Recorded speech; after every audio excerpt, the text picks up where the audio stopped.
السلام عليكم ورحمة الله وبركاته. ازيكم يا حبايبي؟ عاملين ايه؟ يا رب تكونوا بخير، تكونوا بالأتم والصحة وأحسن حال. يلا كده سموا الله، صلوا على الحبيب المصطفى، اللهم صل وسلم وبارك عليك يا حبيبي يا رسول الله. بتعملي ايه يا ام محمد؟ قاعدة كده ببص على كده يا حبايبي للطيور. إن ما كنتش أعمل كده الطيور مش هتشبع، فأنا يعني بشتري لهم كل يوم كده 5 جنيه برسيم. واقعد كده يعني بعد ساعة ارميه كده لما اكون مش فاضية، وبعد ساعة اقعد كده ابسطه وانا جايه. وبجيب لهم كده شوية عيش ماكة. اوعى البني يضرب في بكرة. فين رانا؟ حبيبي يا ماما. وطبعا يا حبايبي ببلل لهم كده اللي بيفيد يعني مننا كده. لو فاض عيش ده لو فاض ده انا دلوقتي بجيب ب 15 جنيه عيش. زي ما قلت لكم يا حبايبي مش بيدونا عيش للعيال، بيدونا بس يا دوبك انا وجوزي بس العيش والتموين. فبشتري والله العظيم كنت بشتري في ب 10 جنيه، دلوقتي بجيب ب 15 جنيه، لان كنت بجيبه ب 10 جنيه كان بيجي الليل كده مش بلاقي عيش، فدلوقتي بجيب ب 15 جنيه. يعني بيفيض منه كده حاجات بسيطه ببلها كده للطيور. ايه يا مكة؟ البيل بتاع مين البيلي ده؟ بتاع حسين. افتح ليه؟ حاضر.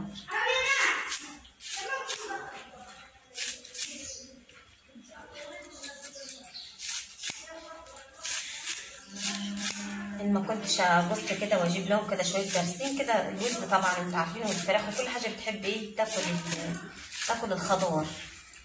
فقلت ابص لهم كده شويه يا حبايبي.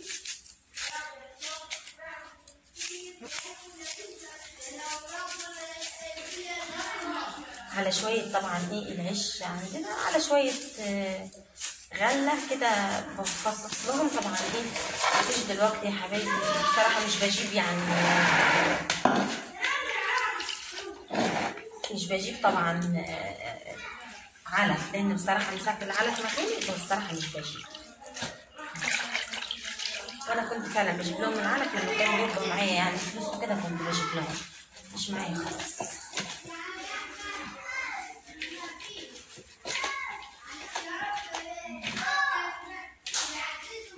هما بياكلوا مش بيخلوا فيها اي حاجه، ولو فضلات لو اكل فايد مننا ما طلع لهم، مش بيخلوا فيها اي حاجه. بصوا لهم شويه كمان عليها.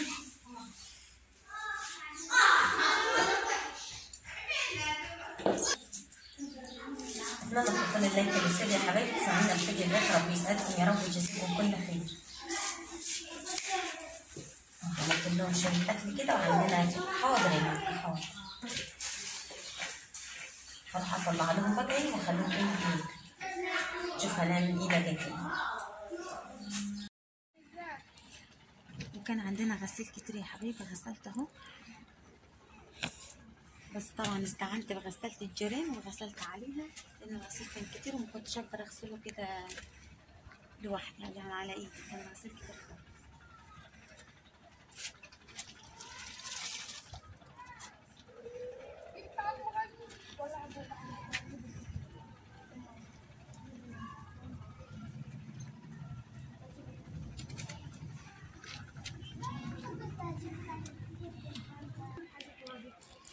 عماله اقول لكم اتحمسوا وانا اكسر خلقي الليل.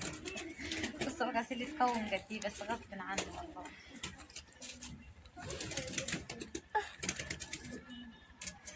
احنا اصلا لو غيرنا كلنا كده يعني 5 اولادي بغيروا على طول. انقلعوا كده اولادي فيهم كده بيعملوا غسيل. ايه يا مك؟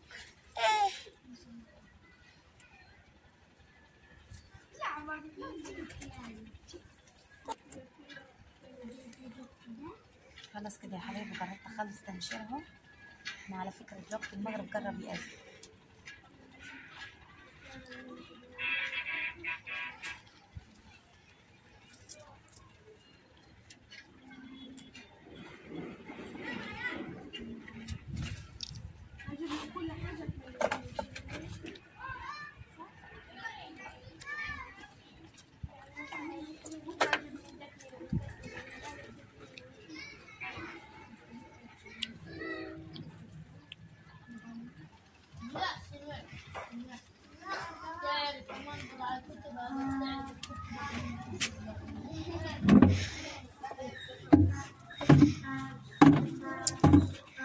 بس يا ماما.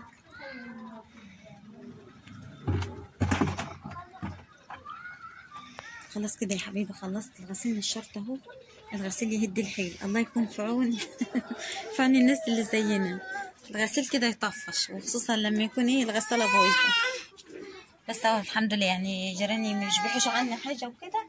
جبتها كده وجبت الغسالة من جبت وغسلت عليها. مش هكومه تاني بقى عشان يبقى خفيف خفيف كده. والله بتاع يومين ده او 3 ايام بالظبط.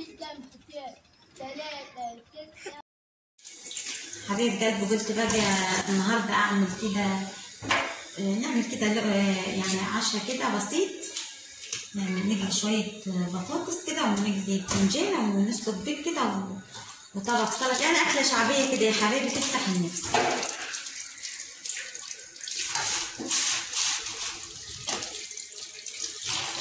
خيار على طماطمايه كده، ونعمل طبق. نجيب طبق كده نحط فيه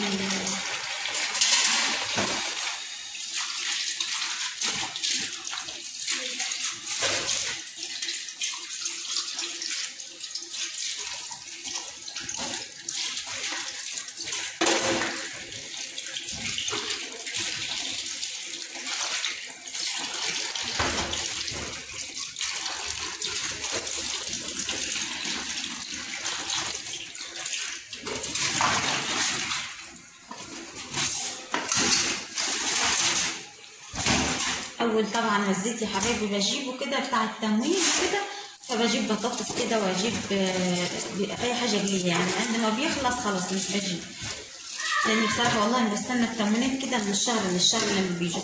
رحت جبتهم النهارده طبعا، بصوا يا حبايبي. طبعا احنا لينا ال 100 جنيه اللي قلت لكم عليها دي 3 شهور احنا بناخدها وكده، فعطتنا ب 200 جنيه زي ما قلت لكم. انا باخد ليا والجوزي بس، مش باخد للاولاد. عطتنا فيهم كده علبه سمنه صغيره اهي يا حبايبي. بصوا يا حبايبي 3 ازاز دي طبعا انا والله بستناهم من الشهر للشهر لما بيجوا، يعني بصراحه مش بقدر اشتري الحاجات دي يعني بصوا بعمل منهم كده اول ما بيخلصوا خلاص، بستنى كده لما بجيب التمن. 3 ازاز دي اهو يا حبايبي. وعطتنا كمان علبه سمنه صغيره، وزي ما انتم عارفين ان انا بشتري السمن كده قطاعي، يعني لما بيبقى في فلوس بجيب علبه سمن، مفيش خلاص. الواحد طبعا يحمد ربنا على كل حاجه يا حبايبي. وعطتنا كمان 4 كيلو سكر. لازم نقول الحمد لله على كل حاجه. والله احنا التموينات دول بفرح لما بجيبهم في البيت، لان كل حد انتوا عارفين لازم البيت وكده.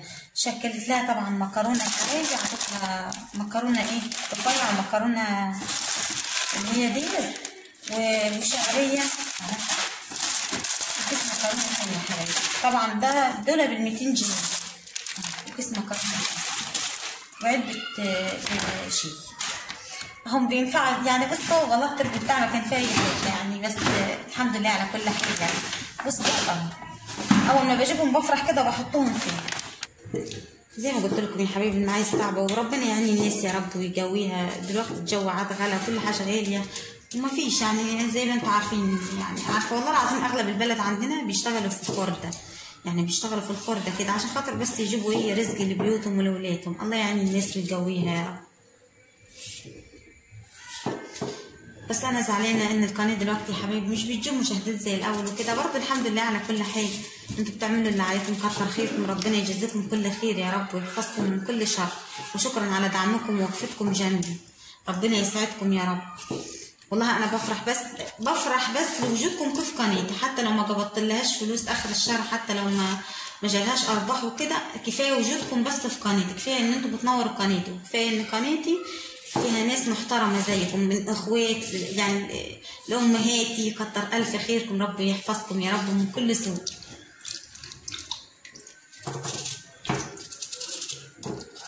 وكل الناس اللي اشتركت عندي في القناه جديد، نورتوا قناتي المتواضعه البسيطه، واحنا شرف لينا والله العظيم وجودكم كده في قناتنا.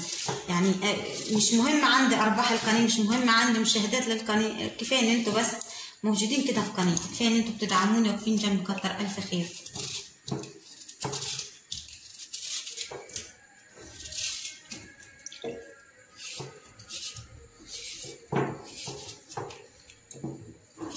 نروح بقى نطلع جزاز زيت يا حبايبي من الزيت دوا وايه، ونجلي شويه بطاطس على بتنجانتين على كام بيض عندنا من الفراخ بتاعتنا دلوقتي بالبيض، يعني ايه بلاقي تحتيهم وكده. كام فرخه فتحت عندي في البيض، فبيطلع سيف ولا رنا او مكه بيجيبوهم كل يوم كده، بيبقوا فرحانين والفرحه مستيعاب لما بيجيبوا بيض. بس فعلا والله انا بطلت اشتري البيض، يعني بصوا اي حاجه بتعمليها في البيت كده بتوفر.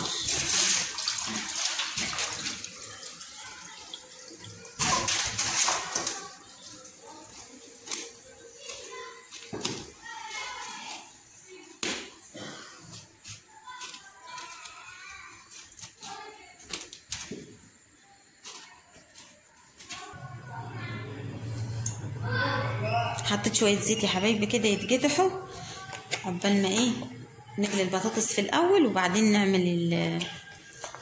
نعمل بتنجان، عشان طبعا ايه البتنجان كده بياخد زيت كتير.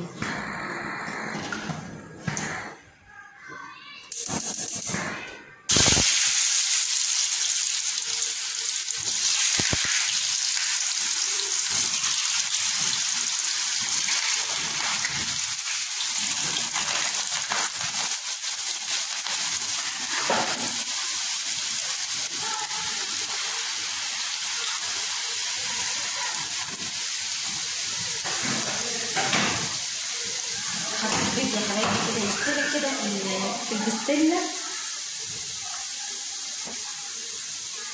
نقطع بقى ايه كام خياره كده على طماطمايه،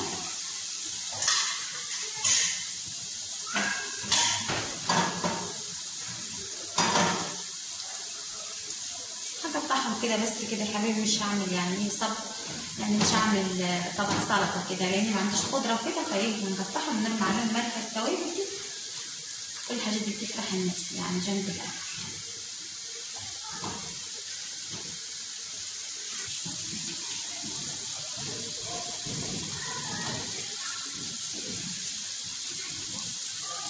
طبعا يا حبايبي البطاطس في ناس كتيره بتقول لي يا ام محمد انتوا بتطلعوها مش بتبقى طايبه وكده. لا والله بتبقى طايبه، يعني بتبقى طايبه ومستويه، بس انتوا بيبقى متهيأ لكم ان هي مش طايبه. انا بس عشان مش بحمرها جوه فانتوا بيتهيأ لكم ان هي مش بتبقى طايبه.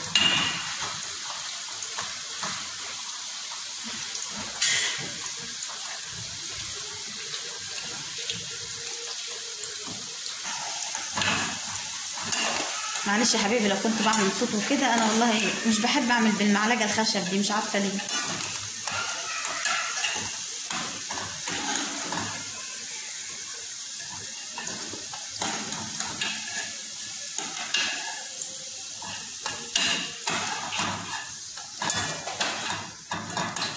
طبعا يا حبيبي هاكل البطاطس كلها وبعدين البتنجان، عشان البتنجان بياخد وقت، كان بياخد زيت، بيشرب زيت.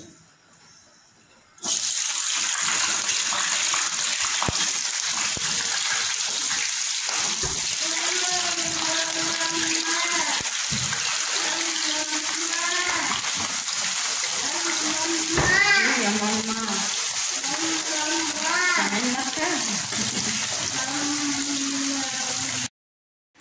اهو يا حبايبي، وكده عملت الاكل، جليت البطاطس وجليت البتنجان وعملت لهم طبق خيار كده وسلطه، اجيب ملح عليه كده وارمهم عليه.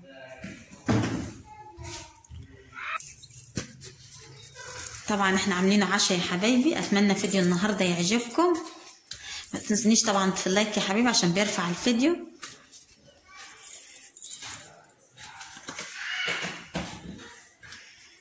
وده كان فيديو النهارده يا حبايبي، يلا اشوفكم على خير ومع الف سلامه.